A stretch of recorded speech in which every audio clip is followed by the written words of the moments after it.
Hello, all you positive heads out there. It's so good to be back with all you beautiful reflections of the one source consciousness that creates and animates all things. If you're new to this podcast, of course, we are super happy to have you here, and we just ask that you bring an open mind and heart to your listening experience and to be prepared to explore vantage points that I'm convinced will help shift or solidify your current understanding of the ultimate nature of reality in a way that is extremely empowering.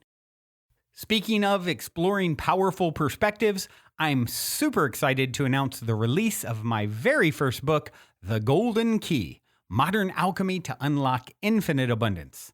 If you're ready to alchemize the circumstances in your life so that your abundance expands to an entirely new level in 2021, head over to goldenkey.gift to download the audio or ebook as my gift to you by using the code POSITIVEHEAD.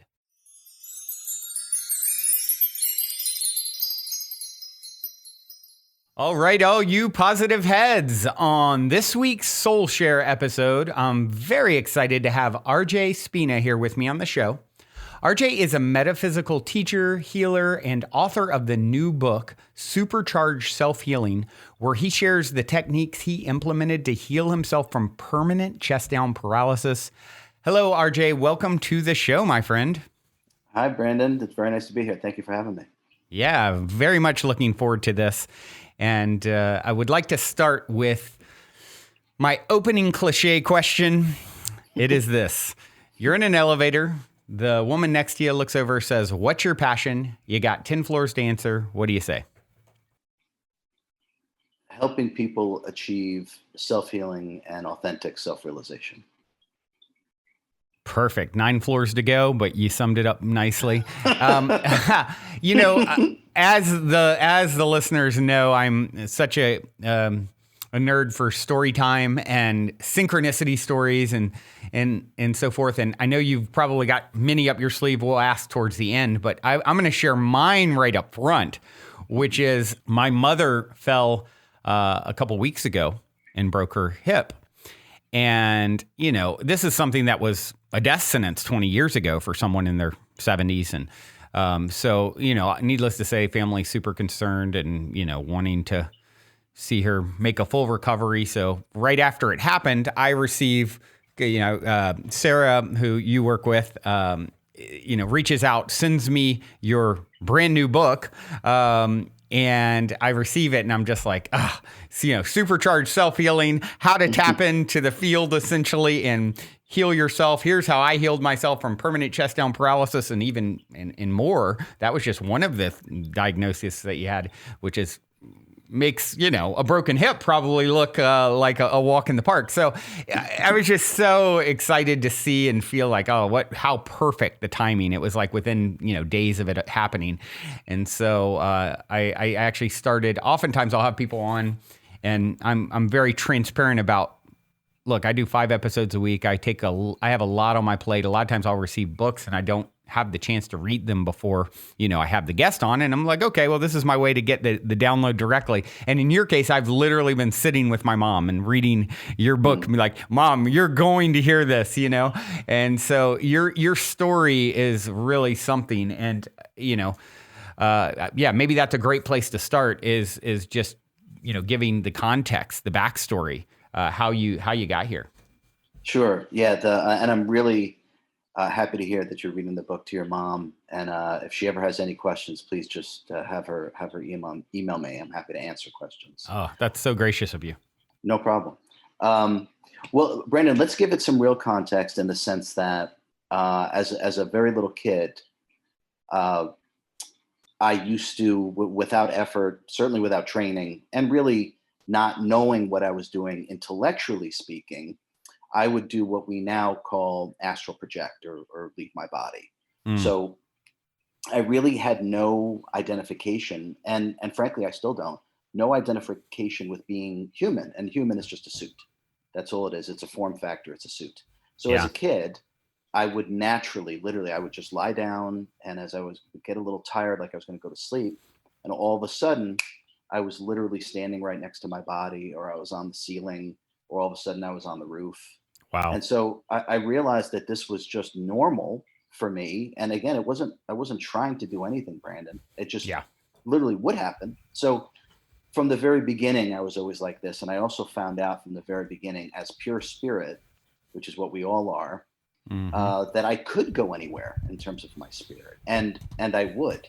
So I never limited myself. Once I realized that this was something that would happen daily and sometimes more than once a day, I wouldn't Mm. just roam around the neighborhood. I literally realized through intention I could go anywhere I wanted to, including different realms, different frequencies, different dimensions. And this was happening as a little kid. And I remember telling my mom, or asking her actually, where do you go when you go to sleep? Who do you talk to? Yeah. And she just looked at me like, what are you, what the hell are you, what are you talking about? Right. Right. So I've always been, whatever like this is, I've always been completely detached from my body, and just do these things naturally. It's all of our natural state, really, to be this way. Yeah. Um, and so I was always like this. At 24 years old, I had a monumental experience in terms of a meditation that I just did, and all of a sudden, a lot of things about myself became very, very clear. A lot of things I experienced, everything all of a sudden made sense in terms of why I was so weird and so different, and understood all these strange things.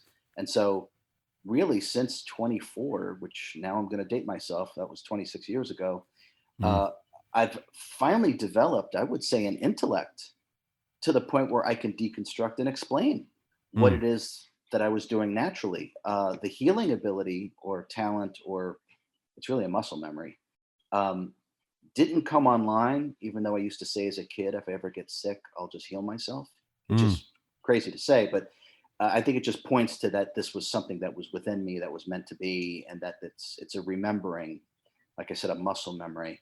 And upon getting obviously catastrophically sick and injured, when I woke up from emergency surgery, the veil that had been blocking the Mhm. remembering of the Mhm. specific metaphysics and mechanics of how healing actually works, Brandon, it literally, it's a switch was turned on. I remembered, and that's really the right word. I Wow. remembered everything, and in the ICU, and in sort of a terrible, terrible state, obviously. I told the ICU nurse that I would walk in 100 days. I explained to her how I would do it. I literally laid out the metaphysics of everything, Wow. and she said, how could you possibly know any of that? Yeah. And my only answer I wanted to give at the time is that I said, I just remember. That's all. I remember how to do it. Wow. Wow. That's incredible. And so you sort of not only had the knowing that you could heal yourself, but sort of you saw how all the dots connected in kind of the same way a someone would put together a house or build a house. Okay, first I'm going to lay the foundation, then I'm going to do this, and I'm going to do this. So this was coming back to you from, I guess, your multidimensional self, probably something that you had, I'd assume, done in other lives for you to come in with it that strongly. Were you seeing all of that clearly as in, okay, I remember, other lifetimes doing this, and here's who I was, and what, maybe you could just paint a little more of a picture of what the experience was like for you. Sure. Yeah. I like to say, and I'll go into more detail. I like to say when I had awakened from emergency surgery, I had awakened into authentic cosmic consciousness. And so Wow. the analogy that I can give, um, is when we're incarnate, as you and I are right now, and everyone who's going to be listening, um, we can't see. It's like being in a maze. We can't see what happens after we make a left or a right. We don't know where it leads to. We just don't know. Yeah. So, so now imagine for a moment that you literally lift yourself up above the maze, and you can Mm. look down and you can see every permutation, every route, and in one instant, without thought, you completely have the whole thing mapped out, and you totally understand the whole thing in one literal second.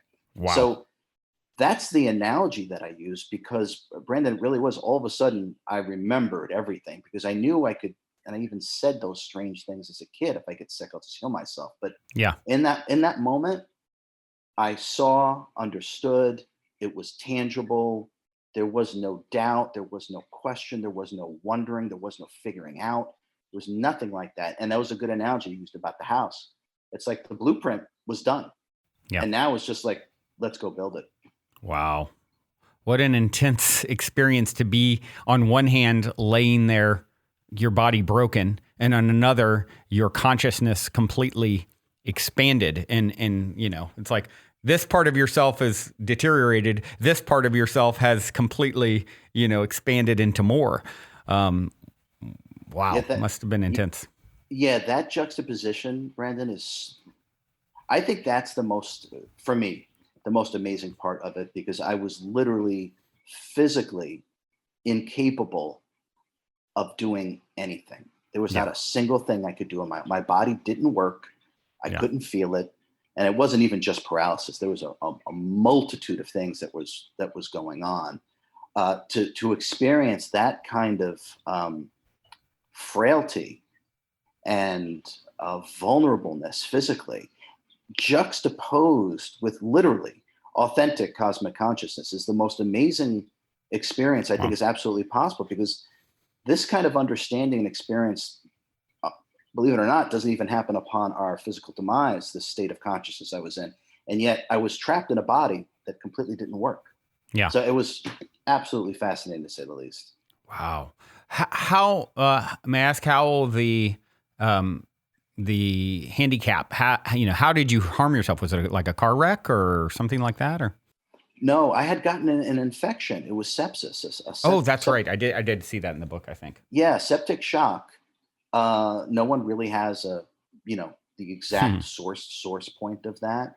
I can tell you that I had a burst appendix 2003 or 2004. I don't remember specifically, but I had a burst appendix a while ago. And I had it for a week and didn't know it, as strange as that sounds. So I really think that this sepsis had been fermenting slowly in my system over a long period of time. And I think because I'm quite robust and high vibrational, I think it took such a long time for this thing to finally manifest itself. But when it did, it shut me down completely. Wow. You know, when I hear your story of out-of-body experiences and astral projection, it reminds me of when I sort of first started on my own spiritual awakening path. The first thing I did was read about out-of-body experiences and astral projection. That was like, the very first thing that I started checking out metaphysically. And I was fascinated by the concept. I hadn't had the experience, but I remember I was telling my brother, I'm reading this book, and, this person's telling me how he explores all these other realms, and he can, he can achieve the state by either, becoming lucid in a dream or, meditative approach and go through meditation and leave his body. And, I'm telling my brother about this at the time, and he's like, yeah, what are you smoking? However, that thing that you're talking about, lucid dreaming, becoming awake in the dream and then saying, oh, I'm awake in the dream, now I want to leave my body, is the technique that this person shared.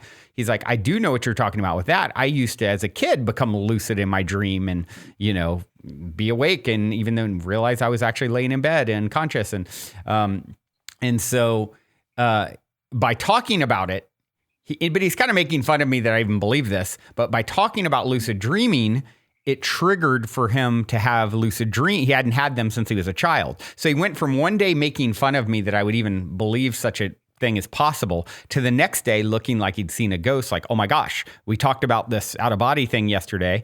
By talking about lucid dreaming, all of a sudden I had a lucid dream for the first time since I was a kid. I remembered what you said and said, okay, I'll leave my body. I left my body. I'm standing there looking at myself, flying the whole thing. And my brother is never the first one in line for the roller coaster, as I like to say. So it's like for him to come, it was such a early validator for me on my own journey of, realizing there's more than maybe what I'd been shown, not having the experiences firsthand like yourself. It was really cool to watch him go from thinking I was completely losing my mind to, oh my gosh, I just had the experience I was making fun of a day ago, Yeah, this is really our natural state. We are spirit, consciousness, what I call sentience. which is really a divine intelligence, and then we're given energy to create, and that's the energy that we use to think, emote, and animate the body. Mm. But the reason why we don't do this, I'll say naturally, is because when we incarnate and we temporarily merge with the physical body, we automatically reduce ourselves to what I call body consciousness. So when I say that, what I mean is we completely rely just upon the five physical senses because we have temporarily merged with the body. So that's just the function of the body. What we are is inside and animating the body, and what we really are there's so many senses. We're all familiar with clairsentience, clairvoyance, the clairs, as they say, right? I would say that we have thousands upon thousands Mm. of these type of extrasensory perceptions that we have no human reference point for.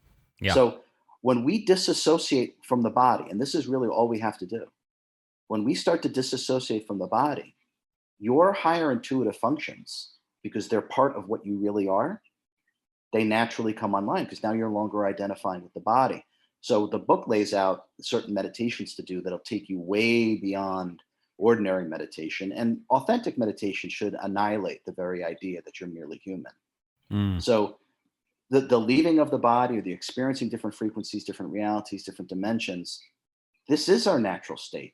Being incarnate is unnatural, but all we have to Mm. do is stop identifying with the body and Mm. see the body as like your car, Yeah. right? When you want to go somewhere, you get in your car. Yeah. When what you really are, spirit, soul, sentience, the self, whatever word you want to use, when you want to experience the lower frequencies of physical reality, you also get in a vehicle. And for us, that vehicle is the human body. Yeah. Yeah. Very, very fascinating once someone starts, dismantling the the lens of humanity and stepping outside of that. It seems like it's like a whole nother world opens up. And of course, there's some people that seem predispositioned to do it more easily than others, right? But I'm sure you'd agree that everyone ultimately has the potential to tap into their multidimensional self. Everyone ultimately, at their core, is the same thing in that we're sentience, and that what sentience is what I call divine intelligence. So it has nothing to do with thinking though. Yeah. So divine intelligence is, let's say, it's love and wisdom. Mm-hmm. Okay. And the subsets of love and wisdom would be all our talents and abilities with music, architecture, things like that. People that have these great talents. They're subsets of Yeah. what we really are, which is love and wisdom. And then we're given a body of energy like gas in a gas tank. And that's what we use to think, emote, and animate the body. Now, previously, these two things, sentience and energy, and they're not the same thing. Sentience and energy were lopped together and called one thing, and we call this the soul. Mm. But it is my experience, and hopefully the book does a good job of it. It is my experience explaining that that's not accurate. My tangible experience with this is that we are a divine intelligence. We have consciousness, and woven into the fabric of our screen of consciousness is our depth of love and wisdom. And that's why some some beings, when they see things, their depth of understanding, even though they're seeing the same thing as the guy standing next to them, their depth of understanding and perception is far more holistic. It's far deeper. And Mm. this really speaks to what I'm talking about. This is the level of sentience that we're talking about. And Brandon, to answer your question, at the core, we're all the same thing: sentience, given energy. And also, there are no two souls alike. Now, when Yeah. I say that, I actually mean the amount, weight, believe it or not, or quality of sentience is not the same. Every single temporarily individualized unit of consciousness or fractal of God, or what we call a soul, is different. And it's obvious. Some souls are, their sentience has far deepened and accrued more than others. But Yeah. that's just where they're at on their journey. But we are the same thing, all of us, and that we're sentience given energy to create with. It's funny, you make me think of my mother, even as I started reading your book or whenever I go down this path, which obviously myself, my son, we're very into, just deep thinkers. He's very philosophical, and a lot of these conversations happen in family gatherings, and it instantly makes me think of my mom. Oh, I'm just not deep enough. This is too deep for me. This is, and it's like, from one standpoint, I get it. It's like they haven't fully maybe went there in this life, or maybe it's a young, I'm curious what your thoughts are when someone really identifies with that narrative versus someone who, like myself, who's just like, how are you not fascinated by all the depths of understanding the ultimate nature of reality? And so I'm curious what your thoughts are on that. Sure. Yeah. Brandon, I found that there's kind of like two things going on there. So one would be just what we previously spoke about. Some souls are just more evolved, and this is obvious. The Yoganandas of the world, right? The Christ, the Buddhas, the Saint Germains. I mean, they're obviously, their sentience is fully bloomed. They're almost like a finished product. Yeah, that's kind of how I like to describe it. Okay, so that's number one. So everyone has various levels of sentience, and when we come across true wisdom, it's because it's a different quality. It's a fully developed sentience, and those beings, by the way, which is a whole nother conversation, were created that way from the very beginning. But that's a whole nother conversation. Interesting. Now, yes. So the other aspect of this, when you said, how come some people, are so interested in metaphysics, spirituality, and other people are like, oh, no way, no way. Okay. So Brandon, I found the other aspect of this, besides the depth or quality or amount or weight of sentience, is what I call immersion. So when I say immersion, upon incarnation, as the incarnation is going up to the first 7 years, which is where the personality is developed, by the way, the soul determines how fully immersed it wants to be in the human experience. So full immersion is complete and total identification with the body. There's nothing past that, nothing past the five senses. When you die, it's just darkness. That's the end of that. And it's complete identification with physicality. And Right. That's it. So those are the people that are like, oh, no way, I'm not interested. This is too much. It's overwhelming, not interested, or it's just a bunch of nonsense. Right. So that's called full immersion. Now, the other end of that spectrum, Brandon, is, total detachment. So that would be people that are like, tangibly know that they're spirit, whatever word you want to use, and they're simply having a human experience. They don't identify with their body. They don't make a big deal about it. They're absolutely interested in higher states of consciousness because they tangibly are still connected to that because they're so detached from their physical body.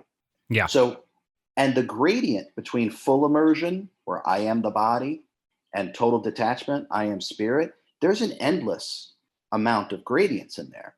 So these are the two things I found. It's level of sentience, and then the level of immersion, whether full immersion or total detachment. Yeah, very, very interesting. And I imagine at different times in the evolutionary journey of souls, there's, more or less like, you continue to evolve and grow, and perhaps then some of these matters become much more interesting in other incarnations than, we try on all the perspectives, I imagine. I've even met some advanced beings in this incarnation as RJ, souls that are highly evolved, highly developed, and they've actually chosen to have a full immersion experience, which is really interesting. So they are not allowing their true nature to come through during the incarnation, but this only goes to show that God, source, creator, whatever word you want to use, welcomes all experience. All experience is valid. And so by having a full immersion incarnation while still being a highly evolved soul, there's something that can be learned from that experience as well. Interesting. And I'm curious, when you say that, how you perceive, are you perceiving that energetically, metaphysically? Like, okay, this person fully immersed in their human self, maybe, which could lead to, I'm an atheist. whatever, et cetera, et cetera. No energy given in this life to the spiritual, if you will. But then you're able to perceive that, hold on, this soul is actually super advanced and they're just playing that game for this lifetime. Yeah, this is nothing that would be perceived with my physical senses, because all of these things lie outside of the very limited bandwidth of light that our five physical senses take in. So, but yeah, I mean, this can be perceived, only perceived through higher consciousness, and only perceived by being, we can say very sensitive to be able to perceive these things. But yeah, it's quite tangible for me to be able to experience this. Wow. So after your accident and healing, then these sort of gifts that you had as a child, it sounds like they sort of revved up and came back, in full force. The well, it was kind of a running joke. So there's RJ and then RJ 2.0. So the RJ 2.0 occurred the moment that I woke up from emergency life-saving surgery. I was tangibly different, and I like to say that my old operating system had literally been replaced. Wow. With everything was heightened, everything was more enhanced. It was really more me. Yeah. Essentially, the old RJ had more of the ego mind identity. I still had abilities. I used to get past life readings and things like that. Yeah. But it's like that veil had been stripped. With the body's destruction, there was no association or identification with it at all, and so my consciousness was just totally unbounded, and I remained in this and still remain in this unbounded state, even though I am still temporarily merged with the body. Yeah. Wow. So when you give readings or tapping into, other people's energy field, is it something that is happening for you,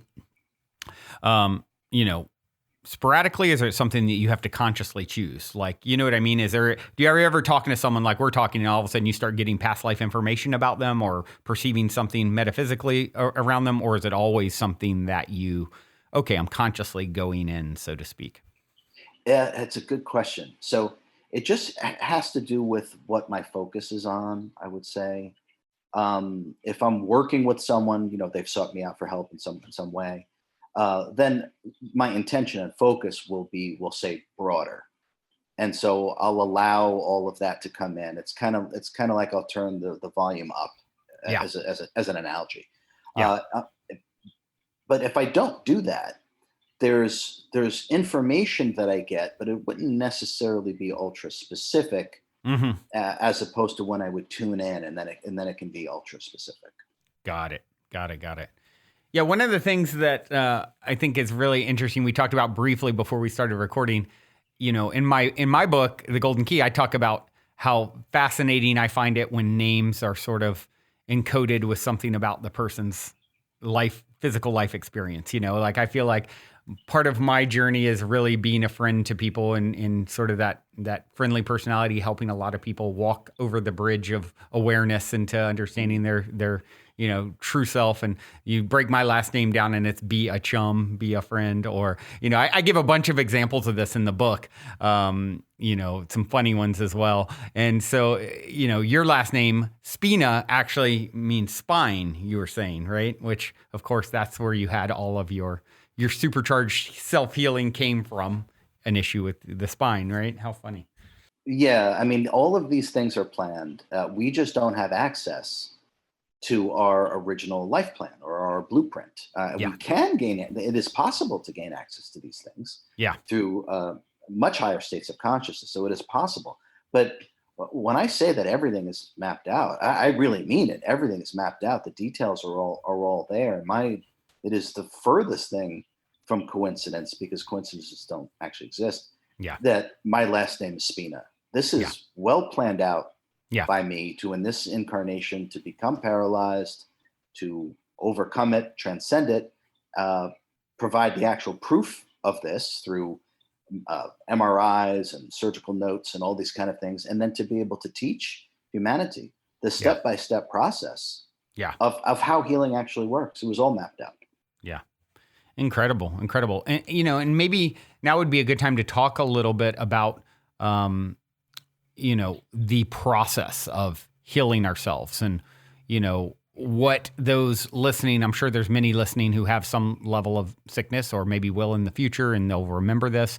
What is, obviously reading the book is going to go deep dive, but what are some high level things that you would share, in regards to health, healing, and things that people can do to, start down that path? Sure. I like to say that healing is the return to what is original to you. Mm.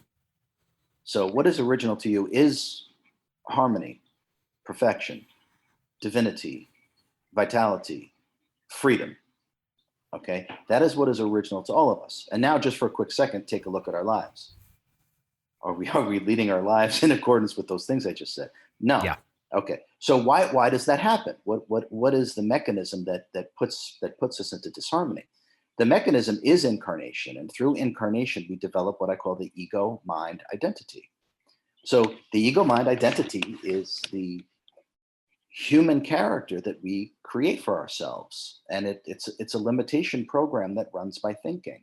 So if we look at this real quickly, and again, obviously the book is the high level in depth. So yeah, whatever we identify ourselves with is going to throw us into disharmony, because all disharmony comes from disharmonious thought patterns. And all thought is in context to a belief, concept, or ideology. So every thought that you actually have is not yours. Every thought that you have is owed to a belief, concept, or ideology that you've identified yourself with. Right. And every belief, concept, or ideology that you've identified yourself with, you've gotten from here, Earth. Yeah. You're not from here. I'm not from here. So we start to completely and utterly misprogram our entire body of energy, which then, of course, misprograms the physical body. So it's disharmonious thought patterns that produce disharmony. And it's because of our identifications, first with the human body, and then the five senses and what we perceive in this realm. So every thought, every belief, every concept that you identify with actually throws you out of balance. Our natural state is to be completely clear-headed and totally calm emotionally and not attached or identified to anything. We are free. We are unconditioned. We are immortal. Yeah. And obviously, when we're human, we don't act this way, behave this way, operate this way, love this way, live this way. And this is where disharmony and disease comes from. So the first thing we have to do is to learn how to control ourselves. So the way to control ourselves, one, is what we associate with meditation. So meditation is non-thought. When you stop thinking, there's no more energetic, disharmonious momentum going anymore, because you're not running your program anymore. Yeah. So this is the key, to start with learning how to control your mind. And the book is filled with real magic tricks on how to learn how to control your energy. Once you start there, there's no more momentum. You're no longer getting sicker and sicker and sicker and sicker, because you're not going in that direction that led you in that first manifested and led you that way. So that's the first thing we need to do. We need to stop the momentum. Yeah. And then most people know this at this point. There's been countless studies, excuse me, that show meditation literally changes your DNA, it repairs your cells. It's almost like magic. Well, Brandon, it only stands to reason that deeper and profoundly more powerful states of meditation only greatly increase our efficacy of healing by an order of magnitude. It's simple. So this book captures these absolutely states of consciousness through these specific meditations that allow us to operate at such a high level. And I like to say the higher consciousness is the architect of our form and the chemist of our biology. So when you gain access to that realm, you're at the creator level. And this is the same thing. Just think in terms of what meditation does. If you're meditating on a much higher, deeper level, what you can do with your self-healing, I'm a perfect example of it. right? Yeah. My Right. body didn't work. It was totally broken, absolutely impossible to put myself back together. I had type 1 diabetes, hypothyroidism, Hashimoto's, autoimmune disease, thyroiditis, pancreatitis, and autonomic dysreflexia, which a lot of quadriplegics and paraplegics die of complications, on top of being permanently paralyzed from the chest Wow. down. So, Brandon, I don't take medication. I'm totally healthy. I go for a walk or a jog in the morning. I go swimming. Okay. This is not just only RJ can do this. Yeah. Someone had to do it first. And then once someone does it first, and that's been done, that gives everyone else permission to do Yeah. it for themselves. And that's why I wrote the book. Now everyone has the step-by-step process of how to do this for themselves. But we all have to start with learning how to control our mind, which is really Mhm. controlling our energy. Yep. And we do that through meditation, and then all the doors open up. Mm. Yeah. I think as Krishnamurti said, do you want to know what my secret is? You see, I don't mind what happens. And I think of that one often because we get so attached to, what should be, or, even in this, during the course of this conversation, the listeners can't perceive it, but my internet went completely down, and it was like a 10-minute ordeal where I'm trying to go and reset my modem and router. And I'm thinking, like, of all the times in the middle of an interview, and actually that is the perfect thing to test my own, triggers, or, resolve to control my mind and not allow it to, my tendency can be towards agitation when something isn't going as it should, quote unquote. And so I'm at least aware enough in my journey at this point where I can really see when that is the root of what's going on.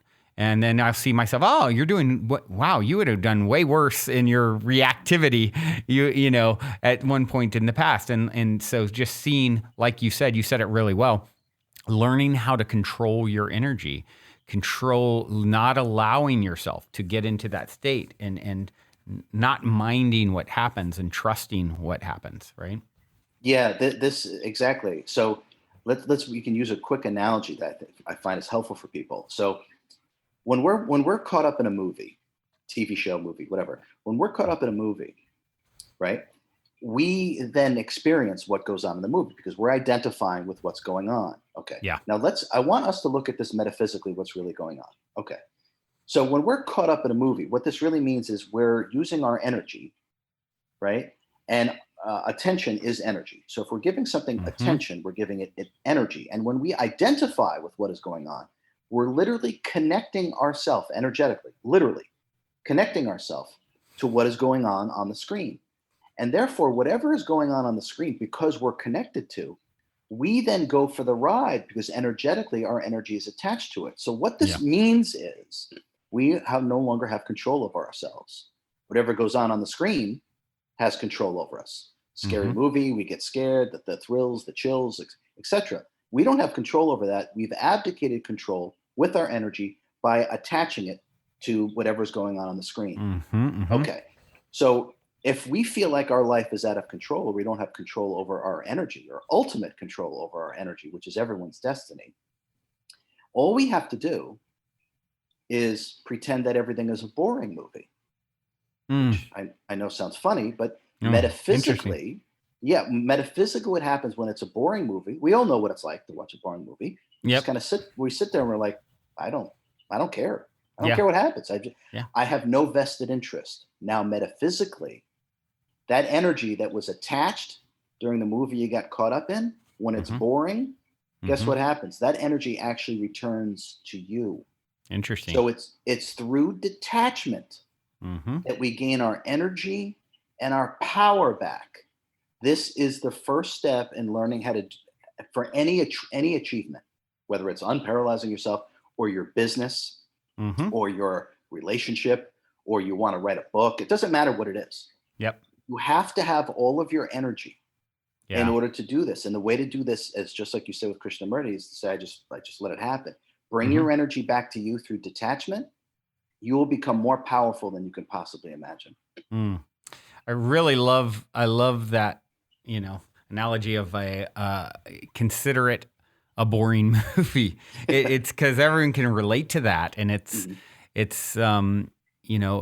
and meanwhile, it's like what I think of a meme that I've seen multiple times over the years that's like got Bob Marley laughing, and he's like, when you when you finally realize it's in wanting nothing that you can have everything, something to that effect. And it's really that. And when I analyze my own life, in certain regards, maybe in relation, let's say romantic relationship, for example, that's one that's really charged for a lot of people. Like they really want that partner, and it kind of like, kind of pushes it away in a sense, and whereas I think something that's always worked well for me is that true sense of health. I call it healthy detachment.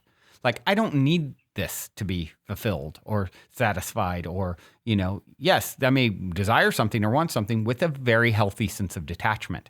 And I believe that is like the formula. And if you can just really, and then we all have our things that we're really strong at in certain areas. And then, our weaker points, maybe where the universe tests us more. For me, something like technology going down in the middle of an interview would be a great, I'm going to push Brandon's buttons, a little bit, because Smooth Sea's never made for a skilled sailor, and we came to be skilled sailors, right? So let's work out that muscle, and just remembering, oh yeah, this is boring. Oh yeah, I don't really need this job or this project to happen, or external praise on social media, or yeah, what do I need any of that for? I'm going to pull my energy back instead of that hungry gimme, which just pushes things away, I think. That's exactly what it does. It's only through detachment do you become an open channel, and therefore everything is possible to manifest. Yeah. So this is the opposite of course, how we've been programmed. Yeah. As a human being, is to do the opposite of that. But like everything here, the opposite is true. So detachment is power, because you get your energy back, and upon detachment, you literally become an open channel for all manifestation. And this becoming this open channel, we need to really understand what I mean when I say open channel. This is actually how higher intuitive functionality comes online. So clairsentience, clairvoyance, claircognizance, all the clairs, all these things can start to unravel because they're really you. Because you're no longer using your energy to lower yourself by attaching yourself to anything of this realm, which cuts off your higher consciousness and your higher intuitive functions. Yeah. So by identifying and attaching to anything here, starting with the body and then with beliefs, there's no way to access your higher consciousness, your higher intuitive functions. You have limited yourself to what I call body consciousness, and you're not the body. Yeah. So, and this is how we end up leading a very unsatisfying, frustrated, depressive, and or anxious incarnation, because we have identified with everything that we're not. Yeah. And we're not allowing the self to bloom like a flower to bloom through the healthy detachment, as you said, which allows everything to flow through you because you're not attached to anything. Yeah. And we could even say, and this is a whole nother conversation, this is really a deeper understanding of the law of vibration. The humanistic low frequency version of the law of vibration is the law of attraction. And these are what people are using to attract money and wealth and fame and stuff and things. You don't want to attract that, because that limits you to the physical realm. You want to be able to attract what is actually true to you. And that's what a real spiritual, we'll say a real spiritual master does. And for all those that are working on becoming a spiritual master, is to be able to manifest things that truly resonate with the real self, not the human condition. Yeah. Yeah. That's such a powerful perspective to share. And, I like to talk about, this idea that we don't really know what is best for us. What we want to do is our soul wants to evolve and grow. And I think sometimes there's a conflict between our human and our higher self. I like to say our human is playing checkers. Meanwhile, our higher self is playing chess. It's like that expanded version of the board that you talked about earlier. So when you can move into a state of like, okay, I can, based off of my limited awareness and understanding as my human mind, I can see that I think this would be a good direction to go or something to strive for. So I have a desire around it, but I'm going to have maybe even an expectation of it coming a certain way. With that tempered with that healthy sense of detachment, okay. And I also know there's much more to this, this game than I'm seeing. So, it's going to be this or something else, this or something better. Whatever it is, I trust that it's going to be for my good and growth. And therefore I'm going to navigate through my experiences with grace and ease and accept and look for the learning and opportunity and growth that comes through the experience, right? Yeah, any experience that we have is because we're meant to have it, and we learn through every experience. There's no good experience or bad experience. Those are labels based upon a certain perception, understanding, and identification, and they're always incorrect because everything just is. So all experience is welcome. God welcomes all experience. And we have to be really careful, Brandon, about expectations. Because expectations, even the grandest expectations, are actually limitations.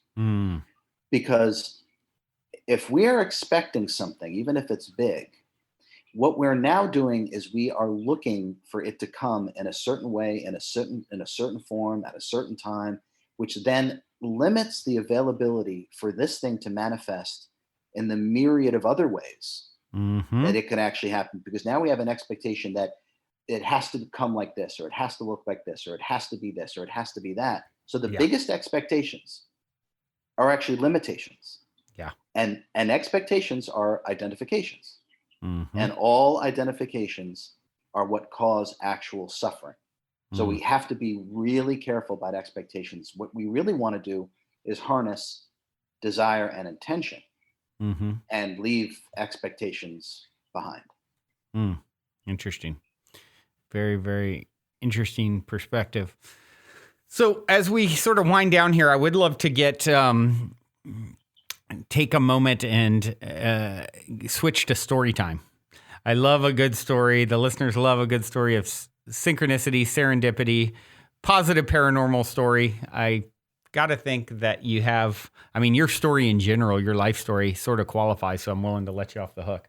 But if you have anything that comes up that's fun to share, I'd love to hear it. Yeah, there's countless, especially with people that I work with. I can't tell you how many times, and there's people all over the world. Something really, we'll say, challenging has happened. They've lost their job. They've gotten a diagnosis from the doctor. They're breaking up with their partner. You name it. Their pet, their dog, their cat just passed away. Yeah. And all of a sudden, they're thrown into despair, and then, unbeknownst to them, they're on YouTube, and all of a sudden, an interview of me, or someone texts them and says, "Hey, did you ever hear this?" And it leads them directly to exactly what that person needs to experience in that moment in order to make sense and transcend that current state of total despair. This happens with my clients. It's almost every single time I work with someone. They're like, "RJ, you're not going to believe how I stumbled upon you." And they'll give me some amazing story, and it's exactly when they needed to be able to connect with themselves and their higher consciousness. This is really the nature of what is that everything is available to us at every single moment, but it is only through our need. Just like for myself, I needed to remember how healing really works. I needed to at that moment. And in that moment, that all came back. And this happens for all of us. Just when things look their worst, I promise you, this is the opportunity for total transformation, just when things look to be their worst. Yeah. Just when the caterpillar thinks its world is over, it becomes a butterfly, right? Yeah. Literally, it's just let the universe work the way that it does work. Don't force. Don't claw. Don't reach. Don't scramble. Stay calm, and these things will pop up right into your screen of consciousness because it'll be exactly what you need at that time. And that's really how the universe actually works. Yeah. Yeah. And it's such a more graceful way to navigate, Mm, right? Instead of this, sort of swimming upstream, flailing and screaming and okay, I'm going to ride the waves of, you know, this huge eternal ocean that I find myself floating in. I'm gonna just learn how to ride the waves and look for the silver lining and the lesson and the growth in it, and as opposed to kicking and screaming and demanding and being offended about shoulding everyone to death and everything to death. It yeah. should be like this. It should be like that. It's like stop shoulding on yourself and others, and Yeah. trust. If you want, exactly, if you want to harness the power of the universe, surrender to its current Yeah. and then use its current for your own power. Yeah. Right. This is the key. Just like you were saying, don't swim upstream. If anyone who's ever got caught in a rip tide, a rip current, I have in Yeah. Kauai more than once. The only thing you can do is to let go Yep. and let it take you to where it's going to take you, and then it'll just spit you out exactly where you need to be. Yeah. Use the energies of the universe. Be in flow with Yeah. the energies of the universe, and you can never end up in the wrong spot. Yeah. Yeah. Absolutely. Well said. Lead you right where you need to be. Hmm. So, for those who want to connect with you, tell them, please share what's the best way to do that, to get your book and, any of the Sure. things as far as connecting, please share. Yeah, just go to Amazon, obviously, to get the book. It's now available paperback, Kindle, Audible, and I'm very proud to say, because of so much help I've gotten, that Supercharged Self Healing is now the number one new release in three different categories: alternative therapies, alternative medicine, and mental and spiritual healing.